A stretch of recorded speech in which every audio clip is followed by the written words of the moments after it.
दोस्तों नमस्कार। आज आपको हरियाणा के उस दल के बारे में बताएंगे जो चुनाव के बाद काफी पीछे छूट गया था। हालांकि वह पार्टी कभी इतनी ज्यादा पीछे नहीं गई कि जिससे आगे आने में दिक्कत आए। हम बात कर रहे हैं इंडियन नेशनल लोक दल की। इंडियन नेशनल लोक दल के सुप्रीमो चौधरी अभय सिंह चौटाला आजकल हरियाणा के दौरे पर हैं। उसकी मुख्य वजह यह है कि वो आने वाले 25 सितंबर को चौधरी देवीलाल की 112वीं जयंती रोहतक में मना रहे हैं। उन्होंने पंचकुला से दौरे शुरू किए थे। करनाल इधर होते हुए इस बेल्ट में जाटलैंड में सोनीपत, पानीपत और रोहतक करते हुए वो फरीदाबाद उधर निकल गए थे।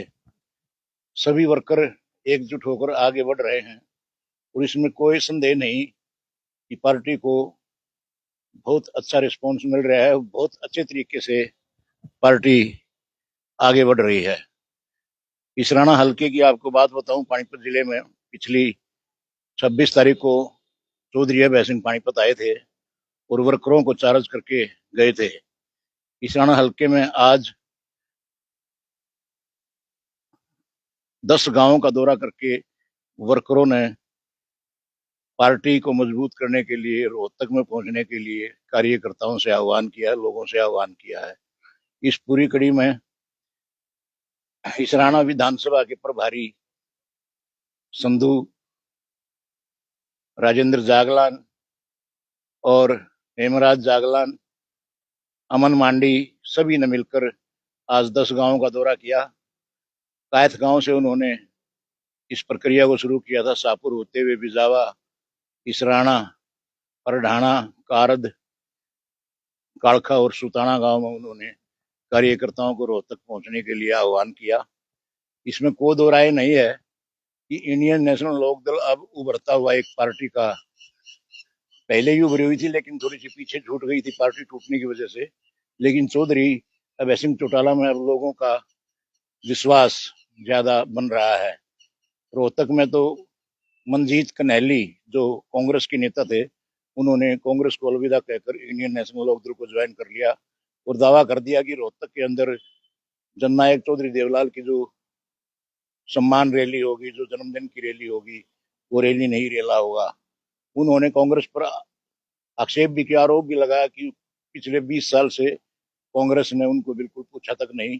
और मनजीत कन्हैली एक बहुत बड़े नेता हैं अपने क्षेत्र के, और इनेलो में आ जाने से इनेलो का ग्राफ बढ़ना निश्चित है।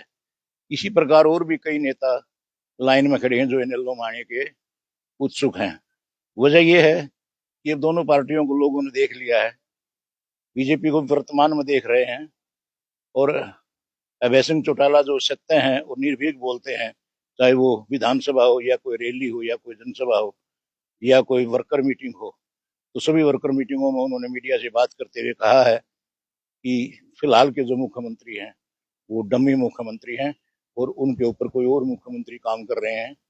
उसी प्रकार कांग्रेस अपने आप ही रसातल में चली जाती जा रही है। कांग्रेस में फूट है, तीन तीन चार चार केंद्र हैं शक्ति के, अलग अलग हैं। रणदीप सुरजेवाला जी का अलग महकमा है, कुमारी शैलजा का, और हुड्डा साहब का चुनाव के दौरान आपने देख लिया था क्या चल रहा था। फिलहाल वर्तमान में सबकी नजरें हरियाणा में ओम प्रकाश चौटाला के सुपुत्र अभय चौटाला पर हैं। अभय के बेटे अर्जुन चौटाला जो एमएलए हैं, वो अपने क्षेत्र में और पूरे हरियाणा में जाकर पार्टी को मजबूत कर रहे हैं, लोगों को पार्टी ज्वाइन करवा रहे हैं। तो 25 सितंबर को रोहतक में जो जननायक की जयंती मनाई जा रही है, उससे ये बात स्पष्ट हो जाएगी कि इंडियन नेशनल लोक दल मुकाबले में तैयार है। जब भी 2029 में चुनाव होंगे तो पार्टी एक बहुत बड़े दल के रूप में जैसे पहले आती थी उभर कर आएगी और इन अन्य पार्टियों को मुकाबला देगी। ये तो उल्लेखनीय इस बात को कह सकते हैं हम कि 12 साल तक ओम प्रकाश चौटाला मुख्यमंत्री रहे, देवीलाल जी रहे, और पूर्ण रूप से गोहाना की के बाद जींद रैली में जो स्थिति बनी और वहां से दुष्यंत के सीएम बनाने के जो नारे लगे और वहां से पार्टी में जो टूट हुई, उसका खामियाजा इंडियन नेशनल लोकदल ने भुगता है। नहीं तो उसी समय 2014 में ही इंडियन नेशनल लोकदल की सरकार होती। अब क्या चल रहा है देश के अंदर, प्रदेश के अंदर, जो चर्चा करते हैं राजनीतिकों से, वो बताते हैं कि एक समय ऐसा आएगा जब इंडियन नेशनल लोकदल 2029 तक उभर कर सामने आएगा और वर्करों की और कार्यकर्ताओं की, नेताओं की बहुत बड़ी फौज चौधरी ओम प्रकाश चौटाला के सुपुत्र अभय चौटाला का साथ देगी। इसमें कोई संदेह नहीं है। अब देखते हैं 25 सितंबर को क्या होगा। मैं वेद वशिष्ठ सहयोग समाचार के लिए इस राणा से रवि मलिक और राजेश मलिक के साथ। नमस्कार साथियों, फिर मुलाकात होगी। अपनी सेहत और स्वास्थ्य का ध्यान रखना। नमस्कार साथियों।